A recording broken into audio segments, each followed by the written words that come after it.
Ya, lanjut lagi di novel perkotaan, fiksi juga, Yekui, tanggal 24 April ya. Ini udah bab dekat-dekat di pertengahan lebih. Nah, untuk bab-bab awal nanti kita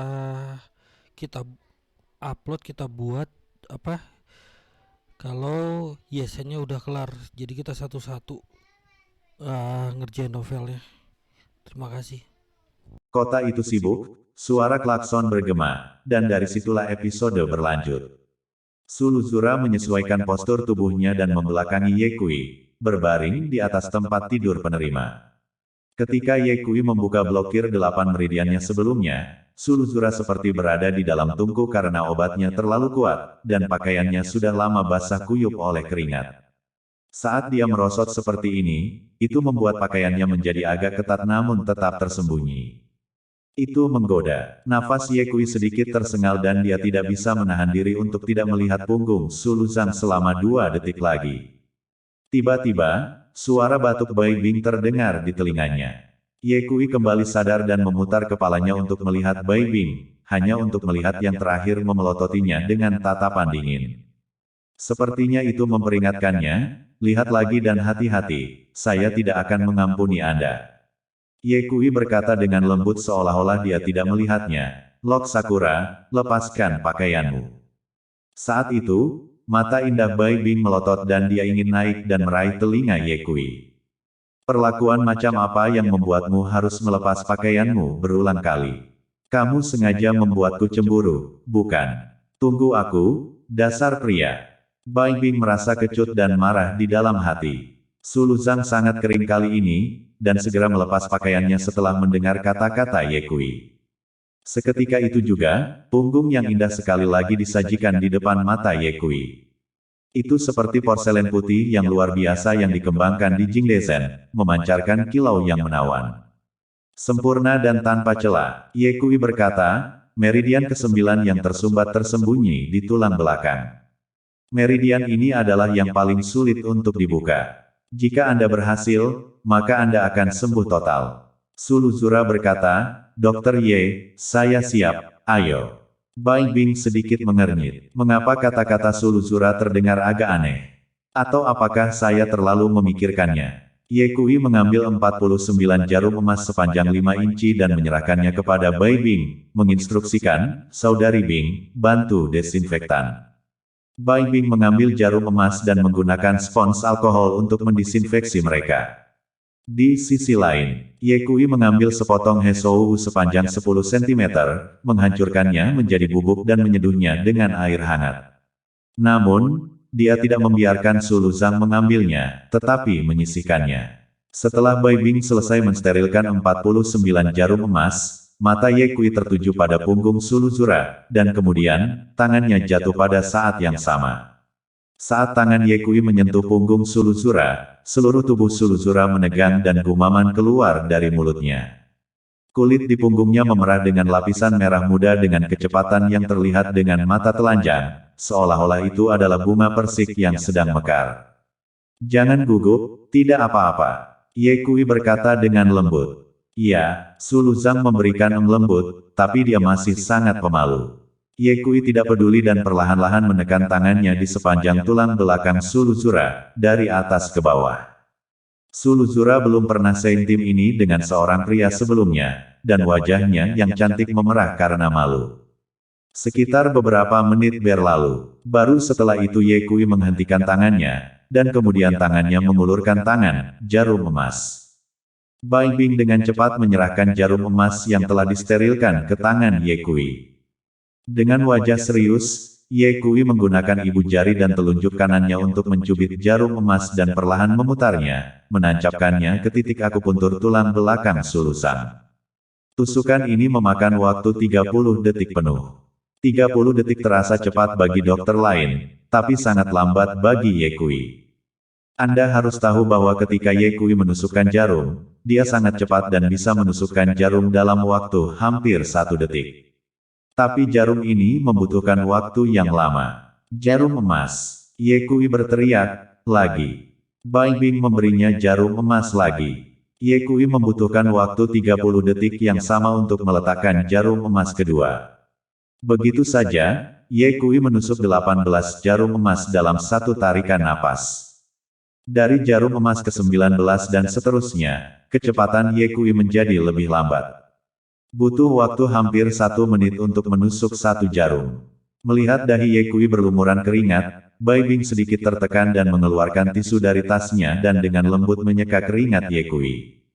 Waktu berlalu menit demi menit. 20 menit kemudian, tulang belakang Suluzura ditusuk dengan 46 jarum emas dari atas ke bawah oleh Ye Kui. Masih ada 3 jarum emas terakhir yang tersisa. Lord Sakura, sesuaikan postur tubuhmu sedikit lagi dan angkat sedikit, kata Ye Kui. Suluzura mematuhinya dan membungkuk di pinggang. Seketika itu juga, 2 soket pinggang muncul. Ye Kui menyerang dengan kecepatan kilat dan menancapkan 2 jarum emas ke dalam saku pinggang Sulusang. Baiklah, turun. Suluzura turun lagi. Masih ada 1 jarum emas terakhir yang tersisa. Ye Kui meremas jari-jarinya di sekitar jarum emas terakhir, menarik napas dalam-dalam, dan kemudian menancapkan jarum di bagian paling bawah tulang belakang Suluzura. Pada titik ini, ke-49 jarum emas telah tertancap. Ye Kui mengambil segelas air dan menyerahkannya kepada Suluzura, berkata, minumlah dengan cepat. Suluzang meminum semuanya. 3 detik kemudian, Suluzura berkata, Dokter Ye, saya merasakan ki panas itu lagi, di dantian. Ye Kui memperingatkan, Lord Sakura, apapun yang terjadi nanti, kamu harus tetap tenang. Suluzura menatap kembali ke Ye Kui dan ketika dia melihat bahwa Ye Kui tampak serius, dia tersenyum dan berkata, Dokter Ye, aku percaya padamu, lepaskan perawatannya. Ye Kui tersenyum tipis. Beberapa saat kemudian, wajah Ye Kui menjadi lebih serius dari sebelumnya saat telapak tangannya menyapu ujung 49 jarum emas. Dalam sekejap, 49 jarum emas itu berdengung dan bergetar. Ye Kui memegang lengan Suluzura dengan kedua tangan dan menyalurkan 2 saluran ki sejati bawaan ke masing-masing tangan. Setelah memasuki tubuh Suluzura, 2 saluran ki sejati bawaan langsung menuju ke posisi dantian, menyematkannya ke kiri dan ke kanan untuk mengelilingi energi obat itu, dan kemudian menggunakan ki sejati bawaan untuk memandunya, menyebabkan energi obat masuk ke tulang belakang Suluzura. Saat energi obat memasuki tulang belakangnya, Suluzura bergetar hebat kesakitan. Pada saat itu, auman naga yang mengguncang surga terdengar. Bai Bing melompat ketakutan. Dia melihat bayangan naga emas sepanjang 1 meter bergegas keluar dari penutup roh surgawi Ye Kui dan melayang di atas kepala Ye Kui, menggantung cahaya keemasan, membuat Ye Kui seperti dewa. Bai Bing tercengang. Benar atau salah, sukses atau gagal akan segera diketahui. Suasana hati Ye Kui sangat tegang saat ini. Sebuah tangan besar melambai.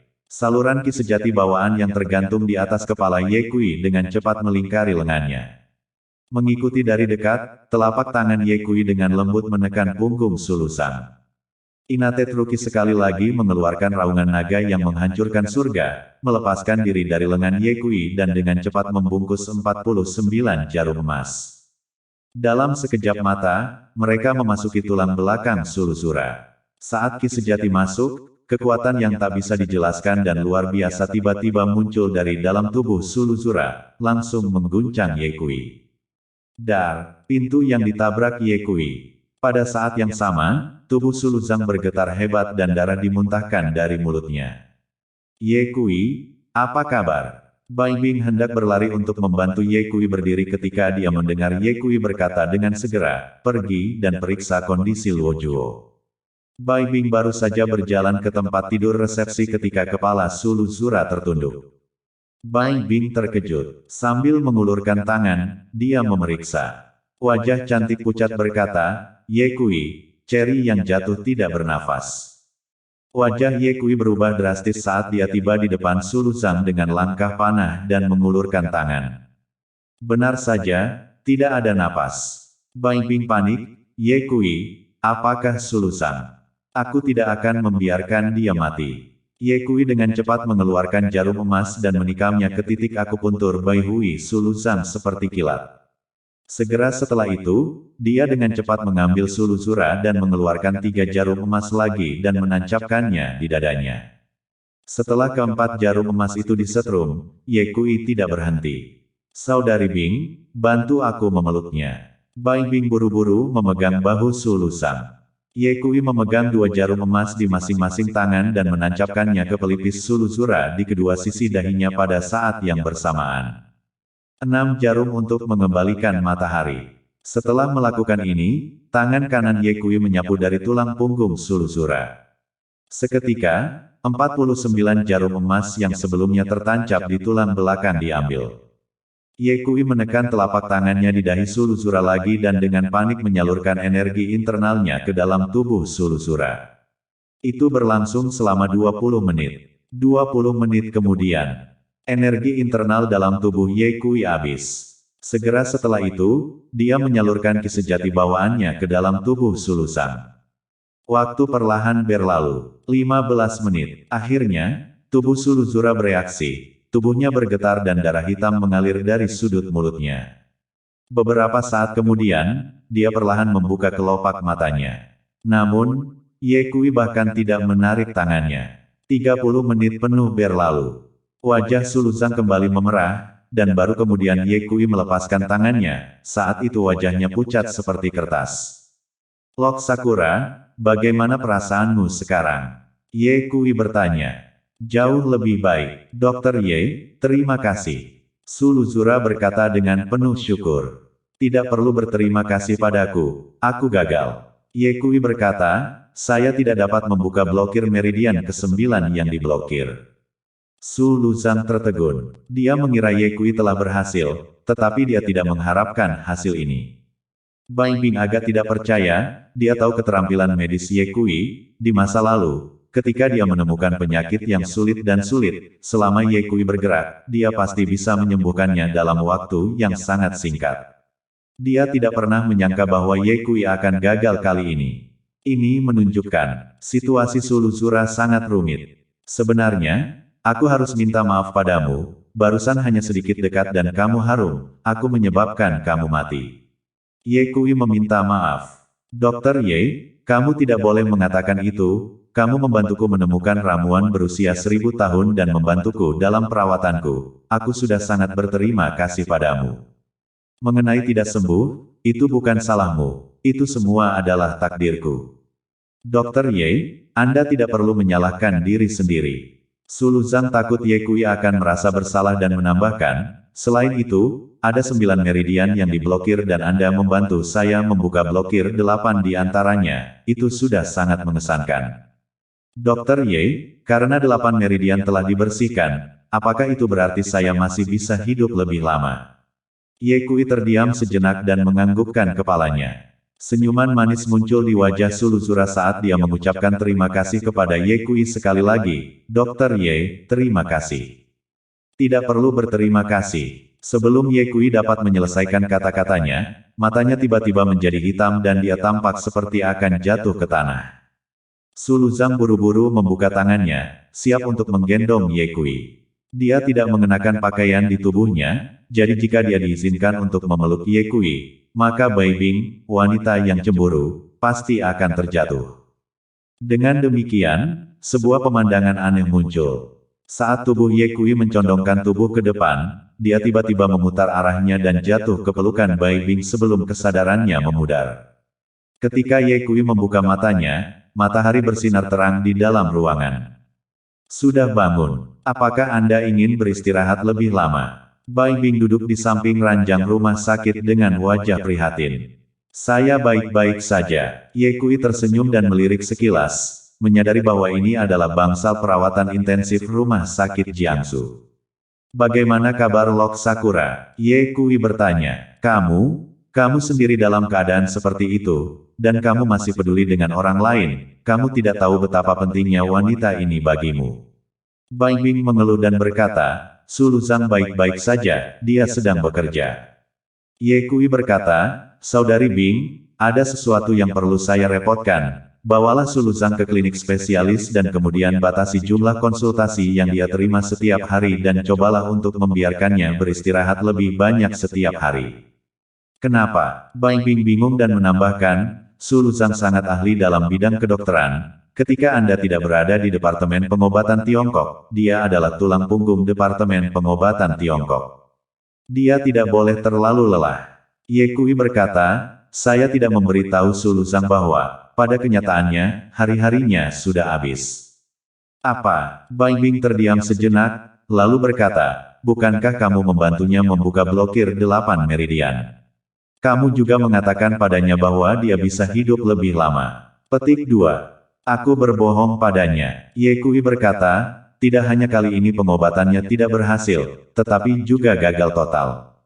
Awalnya, Su Luzang masih bisa bertahan 6 bulan, tetapi setelah membuka blokir 8 meridian, meskipun ki dingin di tubuh Su Luzang menghilang banyak, situasi sebenarnya sangat buruk sehingga dia hanya punya waktu 3 bulan lagi. Kita tidak bisa membiarkan dia bekerja terlalu keras, jika tidak, itu akan mempercepat kematiannya. Bai Bing bertanya dengan suara yang dalam, kali ini, mengapa pengobatannya gagal?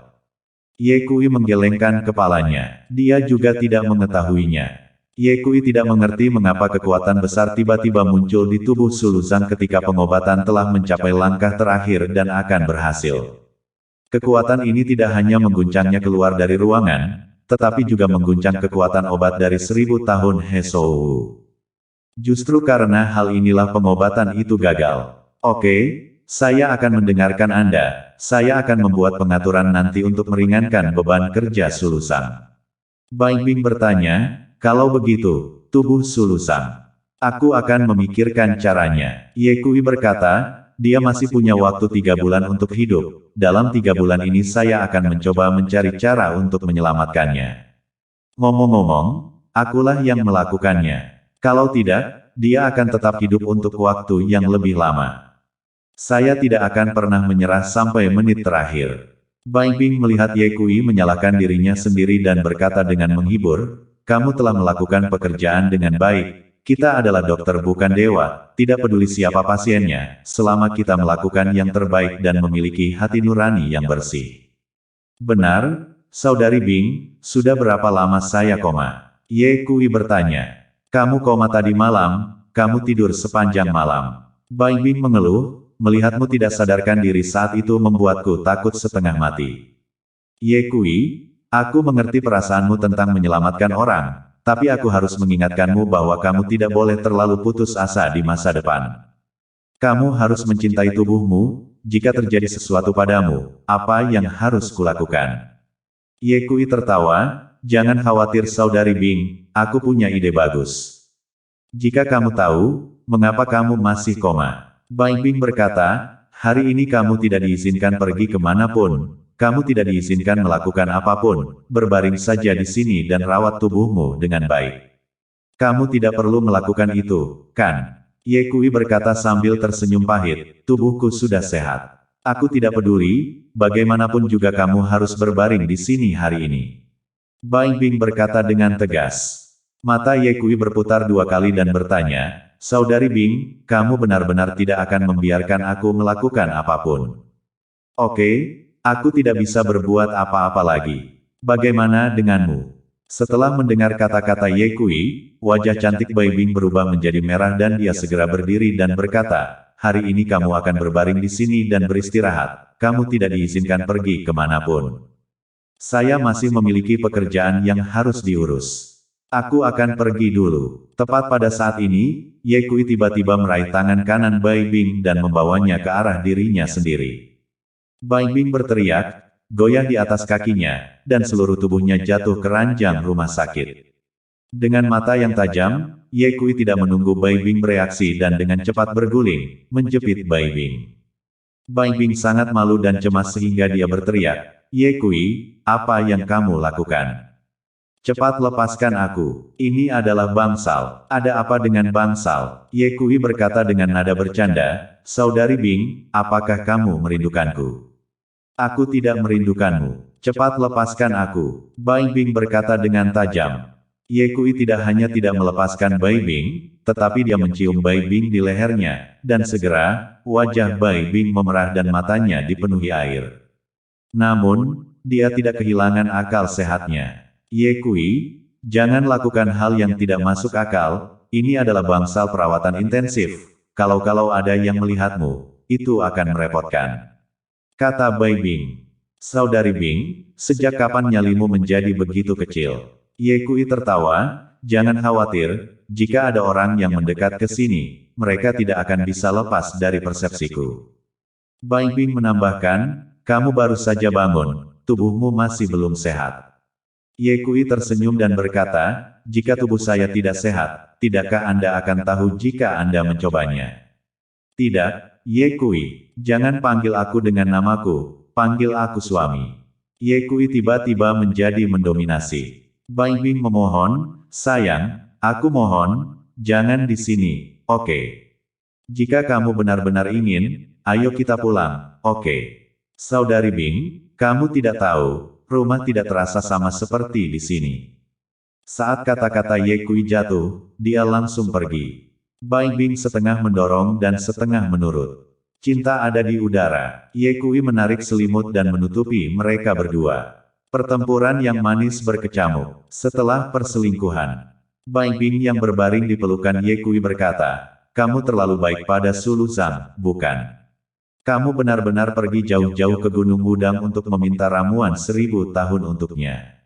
Saudari Bing, mengapa kamu masih cemburu? Ye Kui menangis dan tertawa, berkata, kamu harus benar-benar belajar dari Saudari Lin. Belajar darinya apa? Dia hanya seekor serigala betina, tubuhnya penuh dengan energi. Bai Bing berkata dan memelototi Ye Kui, sayang, apa maksudmu? Apakah kamu mengatakan bahwa aku tidak sebagus Lin Indah? Atau, bahwa aku tidak berpikiran luas seperti Lin Indah? Ye Kui buru-buru berkata, Saudari Bing, Anda dan Saudari Lin berpikiran luas satu sama lain. Bai Bing melihat senyum buruk dari sudut mulut Ye Kui dan langsung mengerti, mencubit Ye Kui dengan keras di pinggangnya. Aduh, kakak Bing, lepaskan. Siapa yang menyuruhmu menjadi seburuk itu? Mungkinkah kamu tidak suka jika aku jahat? Tidak. Ayolah, kamu baru saja menyuruhku ke. Jangan katakan itu. Bai Bing menyela kata-kata Ye Kui dan mengancam dengan wajah merah. Jika kamu berani mengatakan apapun, aku akan merobek mulutmu. Yo, itu luar biasa. Kamu benar-benar berani mengancam priamu. Sepertinya pepatah kuno itu benar, wanita yang tidak bertengkar selama 3 hari akan membuka ubin di kamarnya. Ye Kui menamparkan Bai Bing di bawah pinggang. Bai Bing berteriak kesakitan. Jika saya tidak memberi Anda warna, Anda ingin membalikkan langit, bukan? Plak, Ye Kui menamparkan lagi. Mata Bai Bing berkaca-kaca karena rasa sakit, dan dia menatap Ye Kui dengan tatapan kesal. Beraninya kau mengancamku di masa depan. Aku tidak berani. Itu lebih seperti itu. Ye Kui sangat senang di dalam hatinya dan merasa ingin mengangkat alisnya.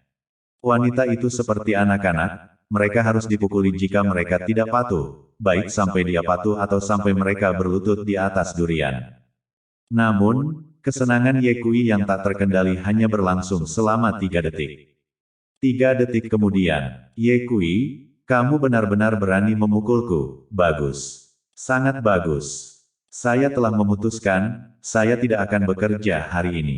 Saya ingin membalas dendam, saya ingin menunjukkan betapa hebatnya saya. Setelah Bai Bing selesai berbicara, seperti serigala lapar, dia berinisiatif menerkam Ye Kui. Ayo, siapa yang takut pada siapa? Keduanya segera terlibat dalam perkelahian. Saat mereka akan saling melukai, tiba-tiba ponsel Bai Bing berdering tajam. Tunggu, saya akan menerima telepon.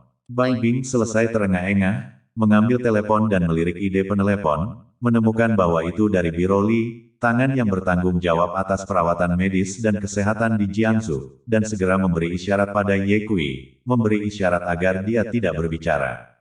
Baru setelah itu Bai Bing mengangkat telepon. Biro Li, Anda mencari saya. Halo Presiden Bai, begini, atasan ingin datang ke rumah sakit Jiangsu untuk melihat-lihat, apakah menurut Anda nyaman? Nyaman, Bai Bing bertanya, kapan atasan akan datang? Li berkata, hari ini, mereka sudah dalam perjalanan, mereka akan tiba di rumah sakit Jiangsu dalam waktu sekitar setengah jam, tolong buat beberapa pengaturan. Oke, Bai Bing menutup telepon. Ye Kui siap untuk melakukan tindakan yang buruk lagi, tetapi dia mendorongnya menjauh. Otoritas yang lebih tinggi akan segera datang untuk memeriksa rumah sakit, dan sebagai kepala rumah sakit, saya harus pergi dan menerima mereka. Kata Bai Bing. Apakah boleh pergi nanti? Ye Kui sedang bersemangat dan berkata, tinggallah bersamaku selama 1 jam. Bai Bing menggelengkan kepalanya, tidak, atasan akan berada di rumah sakit dalam waktu setengah jam. Ye Kui tampak tertekan. Bai Bing dengan cepat mengenakan pakaiannya, mengeluarkan cermin rias dari tasnya dan berkata sambil mengoleskan lipstik, kamu tunggu saja aku di sini. Kita akan pulang setelah aku selesai dengan masalah yang ada. Aku telah mempelajari beberapa hidangan baru ini. Aku akan memasaknya untukmu. Bai Bing mencium pipi Ye Kui dan berkata, sayang, ingat, kamu tidak boleh pergi kemanapun hari ini, kamu harus tinggal di sini untukku. Sampai jumpa nanti. Bai Bing melambaikan tangannya dan meninggalkan bangsal perawatan intensif. Ye Kui bosan berbaring di tempat tidur sendirian dan mau tidak mau mulai memikirkan solusan. Aneh, mengapa ramuan berusia 1000 tahun dengan keterampilan medis saya masih gagal pada akhirnya. Terutama di saat-saat terakhir, kekuatan besar tiba-tiba muncul di tubuhnya. Kekuatan apa itu? Sepertinya jika saya ingin menyembuhkannya, ramuan 1000 tahun saja tidak cukup, saya harus mencari cara lain. Apa sebenarnya solusi untuk menyelesaikan vena perusak 9 yin sulusan? Ye Kui mengerutkan kening saat dia merenungkannya. Sebuah pesan WeChat diterima di ponselnya. Pesan itu dari Lin Indah. Ye Kui membukanya dan melihat bahwa Lin Indah bertanya kepadanya, sayang, kemana kamu pergi tadi malam? Kenapa kamu tidak datang mencariku? Ye Kui menjawab, ada insiden di rumah sakit tadi malam.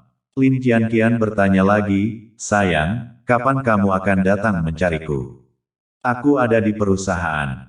Ye Kui bertanya, apakah Anda menegosiasikan kerja sama dengan grup? Lin Indah menjawab, hampir selesai. Tinggal menunggu kontrak ditandatangani. Sayang, datang dan temui aku secepatnya. Aku akan menunggumu di kantor. Tak lama kemudian, ia mengirimkan foto lainnya. Mata Ye Kui membulat, tubuh Ye Kui tersentak. Segera, dia menelepon Xiao Zhan dan menyelinap keluar dari bangsal. Ketika Ye Kui keluar dari rumah sakit, Xiao Zhan sudah menunggu di luar untuk waktu yang lama. Berikan mobilnya padaku, kamu bisa naik taksi sendiri. Ye Kui memberikan penjelasan kepada Xiao Zhan dan langsung pergi ke perusahaan Lin yang sangat indah. Di perusahaan grup Lin, ruang pertemuan. Hari ini adalah pertemuan pertama antara para eksekutif Lin Group dan Hesu Group, dan kedua belah pihak mengobrol dengan penuh semangat tentang kerjasama. Lin duduk dengan anggun di kursi utama. Sementara dia mendengarkan para eksekutif dari kedua belah pihak mengobrol, dia mengambil ponselnya dan mengirim pesan ke Ye Kui dari bawah meja. Ming Hui, sebagai manajer umum grup, duduk tepat di sebelah Lin Indah, sesekali meliriknya. Tiba-tiba, dia melihat Lin Indah mengangkat roknya, memperlihatkan kakinya yang indah yang terbungkus stocking, dan kemudian mengambil gambar dengan ponselnya. Detak jantung Ming Hui berdegup kencang dan dia diam-diam menelan ludahnya. Tidak heran dunia luar memanggilnya Lin Demon Spirit, dia benar-benar roh iblis. Jika saya bisa menikahi wanita ini di rumah, itu benar-benar akan menjadi berkah seksual yang patut diperjuangkan. Aku harus mendapatkannya. Memikirkan hal ini, Ming Hui pun mengeluarkan ponselnya dan diam-diam mengirimkan pesan. 10 menit kemudian, Ming Hui menerima balasan dan kemudian berkata, Tuan Lin, kami hampir selesai membicarakan kerjasama, mari kita berhenti di sini hari ini. Setelah saya kembali ke hotel, saya akan segera memberitahu Departemen Hukum perusahaan untuk menyusun kontrak. Jenderal Lin, bukankah perusahaan farmasi Anda akan dibuka besok? Pada upacara pembukaan, kita akan menandatangani kontrak secara resmi, bagaimana menurut Anda? Lin dengan sangat setuju, bagus. Ming Hui bangkit, mengulurkan tangan kanannya dan tersenyum. Tuan Lin, semoga kerjasama kita berjalan lancar. Lin juga bangkit dan menjabat tangannya dengan lembut, tersenyum ringan dan berkata, selamat bekerja sama. Meng Ji, atur kendaraan untuk membawa Tuan dan yang lainnya kembali ke hotel. Iya, Sun Mengji memberi isyarat undangan kepada Ming Hui. Tuan, silakan. Ming Hui melirik Sun Mengji dan diam-diam berkata, wanita ini juga cukup cantik, sayang sekali dia terlihat dingin dan bukan tipeku. Berdiri diam, Ming Hui mengangkat tangan kirinya dan melirik Patek Philippe di pergelangan tangannya. Tuan Lin, sudah hampir waktunya makan malam, bagaimana kalau kita makan bersama di siang hari? Maaf Tuan, perusahaan masih ada yang harus dilakukan. Sebelum Lin dapat menyelesaikan kata-katanya yang indah, dia disela oleh Ming Hui. Jenderal Lin, pekerjaan tidak pernah selesai, pepatah lama mengatakan bahwa manusia adalah besi dan nasi adalah baja. Meskipun Anda sibuk dengan pekerjaan, Anda tetap harus makan. Selain itu, dengan mengambil kesempatan ini, biarkan para eksekutif dari kedua kelompok kita juga bertukar perasaan yang mendalam dan saling mengenal satu sama lain. Ini juga kondusif untuk kerja sama di masa depan. Bagaimana menurut Anda? Ming Hui memandang Lin dengan indah sambil tersenyum. Kata-katanya sempurna, dan dia percaya bahwa Lin Indah tidak dapat menemukan alasan untuk menolak. Lin dengan hati-hati merenung sejenak sebelum berkata, baiklah, ayo kita makan siang bersama. Mengji, segera hubungi manajer Imperial Hotel dan pesan kamar pribadi yang terbaik. Katakan saja bahwa saya akan menjamu general manager dan semua eksekutif senior pada siang hari. Ya, Sun Mengji menjawab, Tuan, silakan. Lin dengan indah memimpin Ming Hui dan sekelompok eksekutif senior dan meninggalkan ruang konferensi. Saat kelompok mereka berjalan keluar dari gerbang perusahaan, mereka melihat banyak orang berkumpul di luar, dan beberapa di antaranya mengambil gambar dengan ponsel mereka. Situasinya seperti seorang bintang besar secara langsung. Lin dengan indahnya mendongak ke atas, hanya untuk melihat bunga mawar yang tak terhitung jumlahnya diletakkan di atas tanah sejauh 30 meter, menghalangi jalan masuk. Setidaknya ada puluhan ribu mawar. Mawar-mawar ini sengaja ditempatkan dalam pola berbentuk hati, dan ada beberapa pria dan wanita tampan yang mengenakan hadiah berdiri di sekitarnya, masing-masing memegang balon warna-warni di tangan mereka. Dengan segera, Lin langsung memahami bahwa ini adalah seseorang yang sedang melamar. Saya tidak tahu wanita mana yang begitu bahagia, saya sangat iri. Sun Mengji berbisik. Lin tersenyum dengan indah. Sikap melamar yang begitu besar memang akan membuat banyak wanita iri. Sun Mengjing kemudian berkata, Tuan Lin, mawar-mawar itu menghalangi jalan masuk. Saya akan pergi dan meminta mereka untuk memindahkan mawar-mawar itu. Lupakan saja, jangan ganggu lamarannya. Lin dengan indah memerintahkan, Mengji, atur mobilnya. Kita akan pergi melalui garasi bawah tanah. Oke, Sun Mengji mengangguk dan hendak pergi. Tunggu sebentar, Ming Hui tiba-tiba memanggil Sun Mengji. Sun Mengji bingung, Tuan. Ming Hui tersenyum dan mengambil langkah besar ke tengah-tengah bunga mawar dan melepas jas hitamnya. Dia mengenakan kemeja putih dan rompi putih di dalamnya, yang, bersama dengan wajahnya yang tampan, membuatnya terlihat seperti pangeran tampan. Ming Hui meluruskan kerah bajunya, lalu mengangkat kepalanya dan menatap Lin dengan lembut dengan kasih sayang yang dalam. Lin yang sangat cantik tiba-tiba menyadari sesuatu dan wajahnya sedikit berubah, mungkinkah dia sedang mencoba untuk. Ming Hui berlutut dengan satu lutut, senyum tampan menyebar di wajahnya saat dia menatap Lin indah dan berkata dengan keras. Dikatakan bahwa butuh 500 pandangan di kehidupan sebelumnya untuk menukar bahu yang lewat di kehidupan ini. Jadi bisakah saya menggunakan beberapa kehidupan untuk menukar hubungan yang panjang dengan Anda dalam kehidupan ini? Saya tidak tahu apakah pertemuan antara Anda dan saya adalah kelanjutan dari kehidupan masa lalu kita atau kenalan pertama hari ini. Saya hanya tahu bahwa saya tidak bisa hidup tanpamu dalam kehidupan ini. Aku ingin kau menjadi istriku, dan aku ingin memanjakanmu seumur hidupku. Lin cantik sekali, aku mencintaimu. Maukah kamu menikah denganku? Ketika Ming Hui selesai, dia juga mengeluarkan sebuah kotak dari saku celananya, dan ketika dia membukanya, di dalamnya terdapat sebuah cincin berlian 10 karat. Cincin berlian itu berkilauan di bawah sinar matahari. Seketika itu juga, terdengar teriakan dari kerumunan penonton. Para gadis, khususnya, sangat iri hati, jika ada pria yang melamar mereka dengan cara seperti itu, mereka pasti akan melompat ke pelukannya tanpa ragu-ragu. Seseorang di tempat kejadian mengenali identitas Ming Hui. Ya Tuhan, Dia adalah manajer umum grup. Tidak hanya itu, dia juga pewaris keluarga di ibu kota. Anak dari sebuah keluarga, muda dan kaya, tampan, benar-benar pria idaman yang sempurna. Sayangnya, lamaran itu bukan untuk saya. Jika dia melamar saya akan menikah dengannya. Pada saat yang sama, para eksekutif yang dibawa Ming Hui mulai angkat bicara. Bersama, petik 2 petik 2. Ming Hui tersenyum lebar di wajahnya. Kali ini, tujuan utama kunjungannya ke Jiangsu bukan untuk bekerja sama dengan Lin Group, tetapi untuk melamar Lin Indah. Selama dia mendapatkan Lin Indah, maka kerjasama dengan Lin Group akan menjadi alami dan logis. Tidak hanya itu, grup Lin juga akan menjadi miliknya. Ming Hui ini, itu hanya omong kosong. Sun Mengji melirik Lin Indah yang berwajah dingin dan bertanya, Tuan Lin, apa yang harus kita lakukan? Lin Indah mendengus dingin dan hendak berbicara ketika tiba-tiba. Boom! Tiba-tiba, terdengar suara deru mobil. Sebuah sedan Mercedes hitam terlihat, berkelok-kelok dan menabrak ke arah sini. Ah! Kerumunan penonton berteriak dan melarikan diri dengan ketakutan. Namun demikian, mobil Mercedes itu tidak menabrak orang-orang yang sedang lewat, tetapi menabrak bunga mawar. Seolah-olah tabrakan itu belum cukup, mobil Mercedes itu berbalik arah dan menjalankan rodanya bolak-balik di atas bunga-bunga mawar.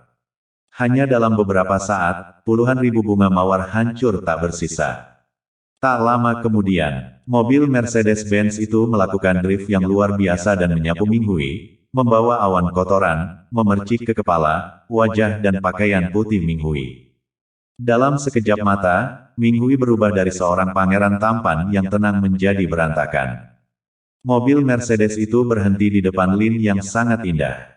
Pintu mobil terbuka. Ye Kui melangkah keluar dari dalam dan berkata sambil tersenyum, Saudari Lin, saya tidak terlambat, bukan? Tidak terlambat. Lin tersenyum dengan indah. Bahkan Sun Mengji, yang selalu memusuhi Ye Kui, juga tersenyum pada Ye Kui, yang telah bertindak sedemikian rupa sehingga dia merasa sangat lega. Ming Hui melihat Ye Kui dan sedikit kebencian muncul di bawah matanya. Kutu kupret, kenapa kamu selalu berada di sisi burukku? Ming Hui mengepalkan tinjunya, benci untuk menghantamkan tinjunya ke wajah Ye Kui. Tapi segera, dia melepaskan tinjunya lagi. Meskipun Ming Hui ingin memberi pelajaran pada Ye Kui, dia tahu bahwa yang terpenting sekarang adalah melamar. Lamaran itu adalah prioritas utama. Tidak ada yang lebih penting daripada mendapatkan Lin yang cantik. Adapun balas dendam, seorang dokter kecil hanyalah seorang dokter kecil, dia bisa dihancurkan sampai mati dalam 1 menit. Mata Ming Hui menjauh dari Ye Kui, menatap Lin Indah dengan cinta yang dalam dan terus mengaku.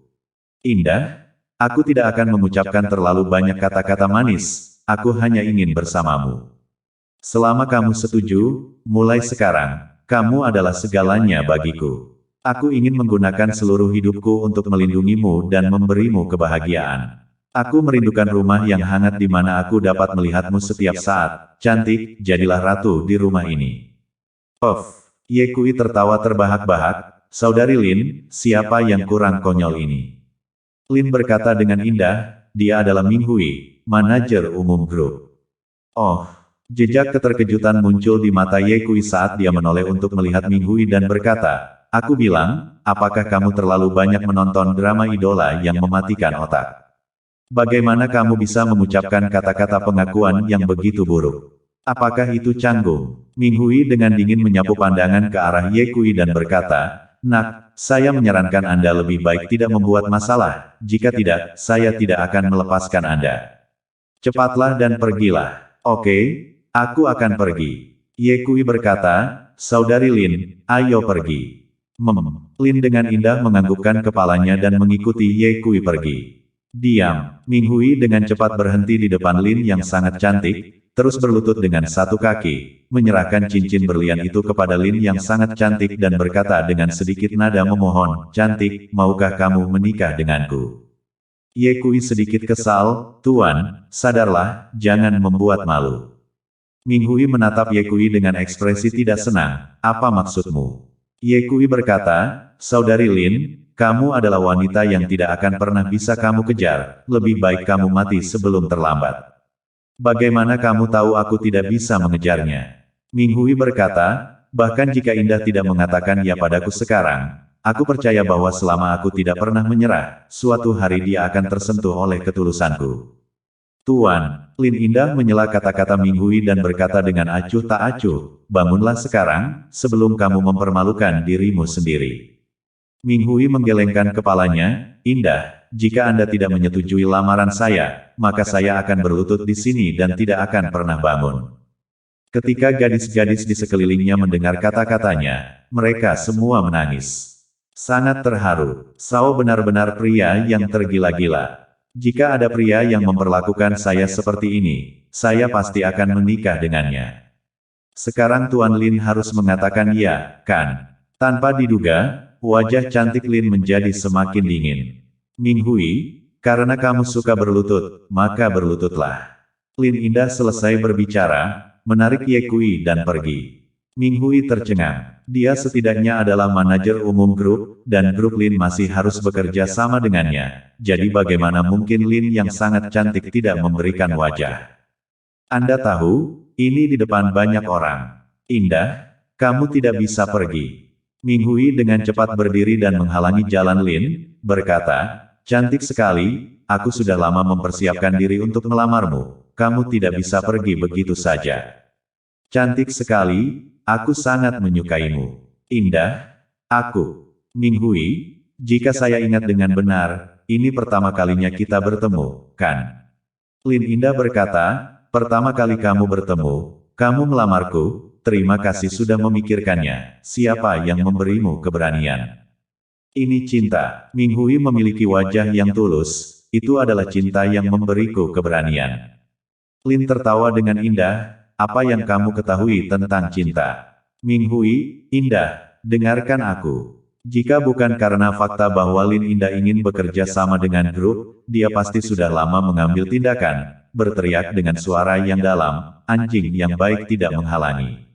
Menyingkirlah dari jalan. Ming Hui sudah memiliki dendam terhadap Ye Kui, dan sekarang ketika dia mendengar Ye Kui memanggilnya anjing, dia sangat marah, jaga mulutmu. Apa artinya bagimu jika aku berbicara denganmu? Lebih baik kamu pergi dari sini sekarang juga. SMACK. Ye Kui menamparkan wajah Ming Hui. Seluruh ruangan langsung terkejut. Sebuah suara seperti peniti jatuh bisa terdengar. Kamu memukulku. Ming Hui menutupi wajahnya dan menatap Ye Kui dengan marah. Apakah kamu tahu siapa aku?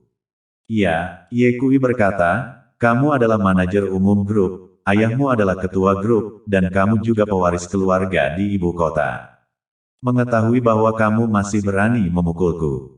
Kenapa kamu tidak berani? Ming Hui menatap Ye Kui seperti orang bodoh, sudah kubilang, jika kamu berani menyentuhku, kamu akan mati. Dengan wajah menghina, Ye Kui bertanya pada Ming Hui, apakah kamu tahu siapa aku? Ya, kamu hanyalah seorang dokter kecil, bukan pengganggu. Saya Ye Kui, penguasa sekte naga. Apa, juga, saudari Lin adalah wanitaku.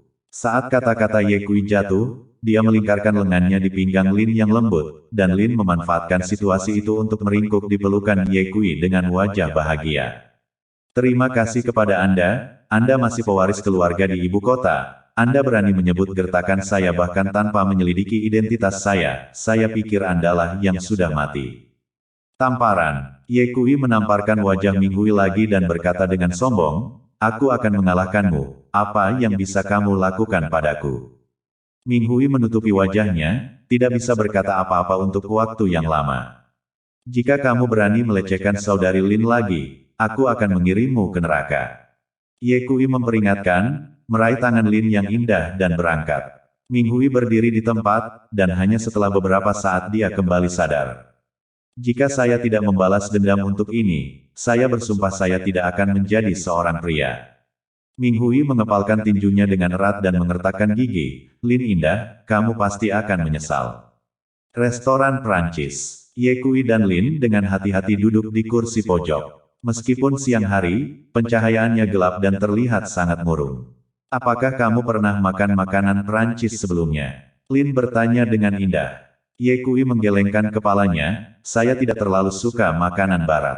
Lin berkata sambil tersenyum, sayang, kamu harus belajar dariku, berani dan mencoba hal-hal baru, misalnya, aku suka mencoba hal-hal baru. Setelah mengatakan itu, Lin yang cantik bahkan mengedipkan mata pada Ye Kui. Ye Kui terdiam beberapa saat. Itu awalnya adalah masalah yang sangat serius, bagaimana bisa berubah menjadi hambar ketika keluar dari mulut saudari Lin. Kenapa kamu tidak datang menemuiku tadi malam? Lin berkata dengan ekspresi gerah, aku menunggumu setengah malam, mengira kamu akan kembali, dan aku bahkan menyiapkan piyama seksi. Siapa yang tahu kalau kamu tega meninggalkanku sendirian? Ye Kui menjelaskan, tadi malam saya berada di rumah sakit merawat tubuh Sulusang. Oh, Lin dengan sangat tertarik dan bertanya, bagaimana Anda merawatnya? Mungkinkah Anda memperlakukannya? Petik 2. Tidak, Ye Kui buru-buru berkata, hanya dengan memperlakukannya. Aku gagal, Sulusang hanya punya waktu 3 bulan lagi. Lin sangat terpana. Rupanya, dia juga tidak menyangka bahwa Ye Kui akan gagal. Melihat suasana hati Ye Kui agak rendah, Lin yang sangat cantik buru-buru memegang tangan Ye Kui dan berkata dengan suara lembut, kamu adalah seorang dokter, dan kamu terpapar pada semua jenis penyakit yang sulit dan rumit, jadi wajar jika sesekali gagal. Bagaimanapun, kita semua adalah manusia, bukan makhluk abadi. Tapi saya percaya bahwa meskipun Sulusang hanya memiliki waktu 3 bulan lagi, Anda pasti akan menemukan cara untuk menyelamatkannya. Lakukanlah, suamiku. Setelah penghiburan Lin yang luar biasa, suasana hati Ye Kui membaik dan dia berkata dengan penuh syukur, saudari Lin, terima kasih atas dorongan Anda. Lin yang sangat cantik tersenyum dan berkata, dorongan macam apa itu? Aku akan memberimu dorongan yang sebenarnya ketika aku kembali ke kantor setelah makan malam. Selama makan, Ye Kui bertanya, saudari Lin, apakah Anda sudah menandatangani kontrak dengan grup? Belum ditandatangani. Lin dengan indah berkata, Minghui mengatakan bahwa kontrak akan ditandatangani besok pada upacara pembukaan perusahaan. Ye Kui mengingatkan, hari ini Minghui membuat keributan seperti itu, ada kemungkinan masalah kerja sama bisa berubah. Lin indah mengutuk, saya tidak tahu apakah otak Minghui telah ditendang oleh keledai, tetapi dia tiba-tiba melamar saya benar-benar tidak tahu apa yang dia pikirkan. Ye Kui berkata, otak Minghui memang tidak terlalu bagus, dia bahkan tidak menyelidiki identitasku dengan jelas, dan kemudian melamarmu, seorang leluhur dunia kedua yang khas. Ngomong-ngomong saudari Lin, aku bertemu Minghui kemarin dan bahkan memukulinya. Dia berlari ke departemen pengobatan Tiongkok kami, melecehkan Sulusang, tidak mengizinkan dokter untuk melakukan konsultasi dan menghentikan pasien untuk menemui dokter, dan kebetulan saya bertemu dengannya. Lin dengan penuh perhatian mendengarkan dan berkata, inilah mengapa saya selalu membenci anak-anak dalam keluarga. Anak-anak keluarga berasal dari latar belakang bangsawan, tetapi sayangnya, kebanyakan dari mereka hanya tahu bagaimana menghabiskan hari-hari mereka dengan minum-minum dan menggertak orang lain dengan kekuatan mereka, dan mereka tidak melakukan apa-apa. Padahal, selama mereka mau, mereka bisa melakukan hal-hal baik untuk kepentingan negara dan rakyat. Ye Kui berkata, orang-orang seperti inilah yang berada di puncak kehidupan mereka saat lahir, dan orang-orang biasa tidak dapat mencapai puncaknya setelah seumur hidup bekerja keras. Mereka tidak kekurangan uang, mereka tumbuh dengan pendidikan terbaik dan menikmati sumber daya terbaik. Namun, bagaimana dengan semua hal yang telah dilakukan?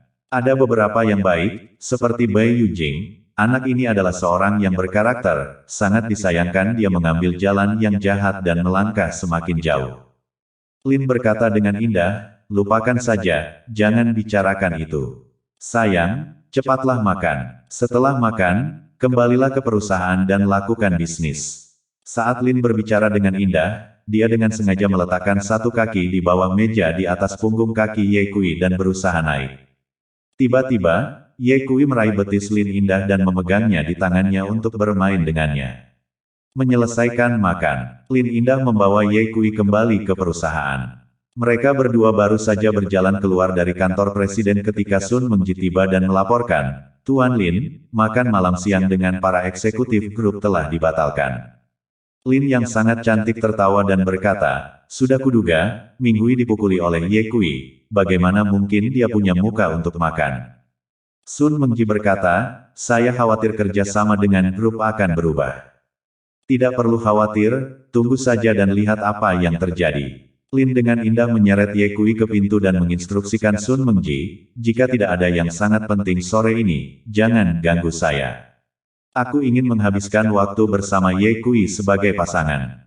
Ya, mata Sun Mengji menjadi rumit saat dia melihat Ye Kui dan Lin yang sangat cantik memasuki kantor. Berjalan ke kantor, Lin Indah kemudian mengunci pintu di belakangnya dan mengikuti, mengaitkan tangannya di leher Ye Kui dengan ciuman liar. Ye Kui yang menjadi sasarannya dan segera merespons. Mereka berdua meringkuk erat. Saat mereka menyaksikan, api semakin lama semakin panas.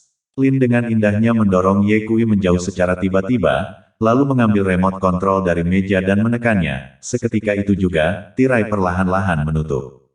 Sayang, pergilah ke sofa dan tunggu aku. Lin Indah melontarkan sebuah kalimat dan mendorong ruangan di dalam kantor, tidak tahu apa yang dia lakukan.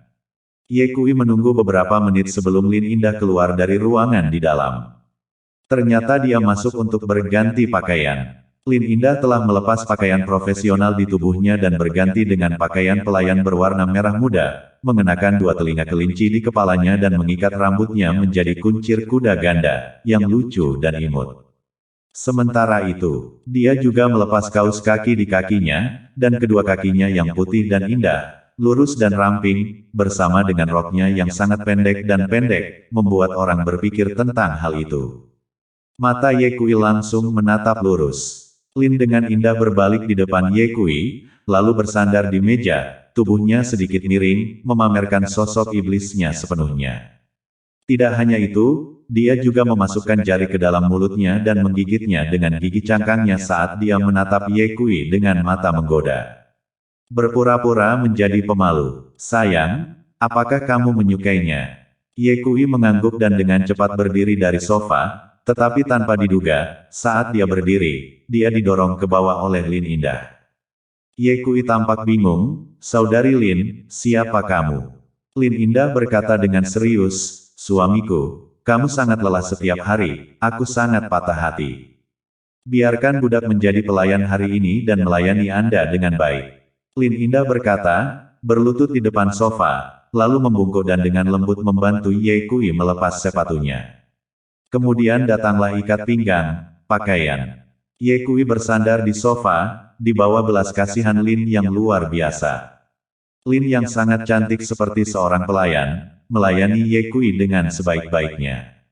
Dalam waktu singkat, Ye Kui tidak bisa menahan diri dan ingin mengubah kepasifan menjadi inisiatif, tetapi dihentikan oleh Lin Indah. Suamiku, jangan bergerak. Jam 5 sore, Lin Indah dan Ye Kui baru saja keluar dari kantor ketika mereka bertemu dengan Sun Mengji yang datang dengan tergesa-gesa. Ini tidak baik Tuan Lin, sesuatu telah terjadi. Sun Mengji berkata dengan wajah muram. Apa yang terjadi? Lin bertanya dengan penuh perhatian. Sun Mengji menjawab, saya baru saja mendapat kabar bahwa beberapa media tidak akan menghadiri upacara pembukaan perusahaan kita besok. Dan alasannya, Lin bertanya. Sun Mengji berkata, mereka tidak mengatakan alasannya, tetapi saya menemukan bahwa media-media tersebut memiliki hubungan yang baik dengan grup. Lin bertanya, berapa banyak media yang tidak datang? 7. Sun Mengji berkata, kami mengundang total 27 media, 7 diantaranya mengatakan tidak akan datang. Huff. Lin mendengus dengan indah, lupakan saja jika mereka tidak datang, siapa yang peduli? Siapa yang peduli, toh masih ada 20 media. Ye Kui berkata di sebelahnya, kurasa Minggui yang merencanakan sesuatu. Lin dengan sangat baik menginstruksikan Sun Mengji, Anda harus meminta Departemen PR untuk memeriksa lagi nanti untuk melihat berapa banyak media dan tamu yang akan hadir pada upacara pembukaan besok. Ingat, pastikan Anda memeriksanya hari ini. Jika tidak, jika kita menunggu sampai besok, begitu ada perubahan, maka kita akan menjadi pasif. Sun Mengji mengangguk, oke. Sayang, ayo pulang. Lin dengan indah menggandeng lengan Ye Kui dan meninggalkan perusahaan. Setelah kembali ke villa, Ye Kui secara pribadi memasak dan membuat beberapa hidangan kecil untuk Lin Indah. Setelah menyantap hidangan tersebut, Lin Indah bertanya, "Sayang, bukankah kamu sudah lama mencari saudari Wan?" Ye Kui berkata, "Seperti yang kamu tahu, aku sibuk selama ini dan tidak peduli dengan saudari Wan sama sekali." Lin berkata dengan serius, "Ayo kita pergi dan menemui saudari Wan kapan-kapan, dia sedang tidak enak badan akhir-akhir ini." "Ada apa dengan saudari Wan?" Ye Kui bertanya. Lin berkata dengan wajah tenang, "Dia sekarat." "Apa?" Hati Ye Kui terkejut dan dia bertanya pada Lin Indah, "Ada apa dengan saudari Wan? Terakhir kali aku melihatnya, dia baik-baik saja. Kenapa sekarang?" Lin menghela nafas panjang, "Jika kamu tidak pergi ke kakak Wan, dia akan mati kekeringan." Ye Kui. Lin tertawa indah, "Saudari Wan merindukanmu? Akhir-akhir ini telah bertanya padaku apa yang kamu lakukan. Dia tidak berani meneleponmu, takut mengganggumu. Kamu punya waktu untuk menemuinya." "Aku akan mencarinya sekarang," kata Ye Kui dan hendak pergi. Lin dengan cepat meraih lengan Ye Kui dan berkata, "Kamu tidak boleh pergi, aku belum cukup." "Tidak mungkin, kamu baru saja makan begitu banyak dan kamu masih belum kenyang." Ye Kui berkata, "Saudari Lin, mengapa saya tidak memberi Anda semangkuk mie? Aku tidak ingin makan mie, aku ingin memakanmu." Mata indah Lin dipenuhi air, giginya menggigit bibir bawahnya, dan dia dengan sengaja menggosokkan tubuhnya ke Ye Kui. Pada saat yang sama, tangannya bergerak dengan gelisah di tubuh Ye Kui. Bagaimanapun, Ye Kui masih di usia muda, jadi dia tidak bisa menahan godaan seperti itu dari Lin Qianliang. Tidak ada keraguan tentang itu. Itu adalah perselingkuhan yang mencurigakan. Hanya ketika kelelahan, keduanya tertidur dalam pelukan satu sama lain. Larut malam, tok tok tok. Tiba-tiba, ada ketukan di pintu di luar. Ye Kui langsung terbangun dengan sebuah permulaan. Dia menoleh untuk melihat, hanya untuk melihat Lin yang tertidur pulas. Ye Kui tidak tega membangunkan Lin yang sangat cantik, jadi dia dengan lembut turun dari tempat tidur dan membuka pintu untuk melihat Sun Mengji berdiri di luar pintu. "Di mana Tuan Lin?" Sun Mengji berkata, "Saya mencari Tuan Lin untuk sesuatu." "Ses." Ye Kui membuat gerakan diam, lalu berbisik, "Saudari Lin sedang tidur." Sun Mengji memiliki wajah cemas, "Kamu harus membangunkan Lin dengan cepat, ada yang tidak beres." Ye Kui keluar dari kamar dan menutup pintu di belakangnya, lalu membawa Sun Mengji ke ujung koridor dan bertanya, "Apa yang terjadi?" Sun Mengji berkata, "Bukankah perusahaan farmasi kita akan buka besok? Kami awalnya mengundang 27 media, tapi sekarang semua media itu tidak datang." "Apakah itu saja?" Ye Kui tertawa, "Saya pikir itu adalah sesuatu yang besar. Bagaimana ini bukan masalah besar?" Sun Mengji melihat ekspresi riang Ye Kui dan berkata dengan sedikit marah, "27 media ini semuanya adalah otoritas di industri farmasi. Jika tidak ada yang datang, maka kita akan kehilangan muka besok." "Tidak hanya itu, puluhan tamu yang kami undang, hanya setengah jam yang lalu, tiba-tiba menemukan berbagai alasan untuk memaafkan diri mereka sendiri dan tidak datang juga." Cahaya dingin melintas di mata Ye Kui, tak perlu dikatakan lagi, ini pasti ulah minggui. "Siapa saja tamu yang diundang?" Ye Kui bertanya. Sun Mengji menjawab, "Beberapa adalah bos perusahaan farmasi, dan beberapa adalah sosialita." Ye Kui berkata, "Karena mereka tidak datang, kita akan mencari orang lain. Perusahaan akan buka besok, bagaimana kita bisa mengundang tamu sekarang?"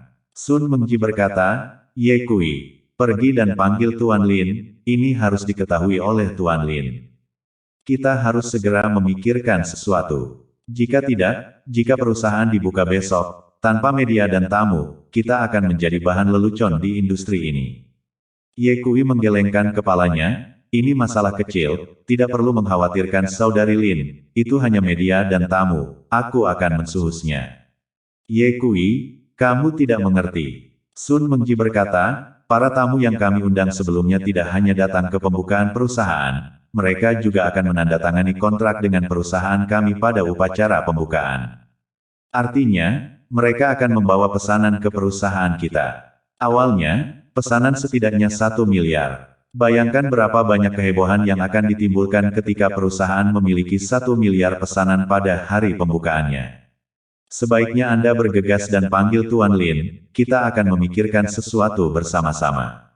Ye Kui berkata, Saudari Lin terlalu lelah hari ini, lebih baik biarkan dia beristirahat. Sedangkan untuk media dan para tamu, serta pesanan, saya akan mengurusnya. Jangan khawatir, kami tidak akan mempermalukan Saudari Lin besok. Sun Mengji sedikit skeptis, Ye Kui, apakah kamu yakin bisa mengatasinya? Percayalah, Ye Kui berkata, urusan Saudari Lin adalah urusanku, aku tidak akan pernah membiarkan Saudari Lin menjadi lelucon di mata orang lain. Baiklah kalau begitu, jika Anda membuat Tuan Lin kehilangan muka besok, saya tidak akan bisa mengampuni Anda. Sun Mengji meletakkan kalimat sengit dan berbalik untuk turun. Ngomong-ngomong, Ye Kui tiba-tiba berbicara. Langkah kaki Sun Mengji terhenti dan dia menoleh ke arah Ye Kui. Ada apa? Ye Kui bertanya, Xiao Ji, apakah kamu sudah makan pepaya akhir-akhir ini? Bagaimana kamu tahu? Sun Mengji bingung. Ye Kui melirik ke depan Sun Mengji dan berkata dengan senyum panas, aku tahu. Sun Mengji langsung tersipu dan mencabut Ye Kui dengan tatapan tajam, penghuni. Ye Kui tidak marah dan berkata sambil tersenyum, Xiao Ji, meskipun metode suplemen makanan ini bagus, efeknya terlalu lambat. Faktanya, metode terbaik dan tercepat adalah pijat. Jika kamu membutuhkannya, kamu bisa meminta bantuanku. Anda harus tahu bahwa saya selalu bersedia membantu. Kamu diam. Sun Mengji memelototi Ye Kui dan turun ke bawah dengan gusar. Ye Kui tersenyum, kembali ke kamarnya, mengangkat teleponnya dan mulai mengirim pesan satu persatu.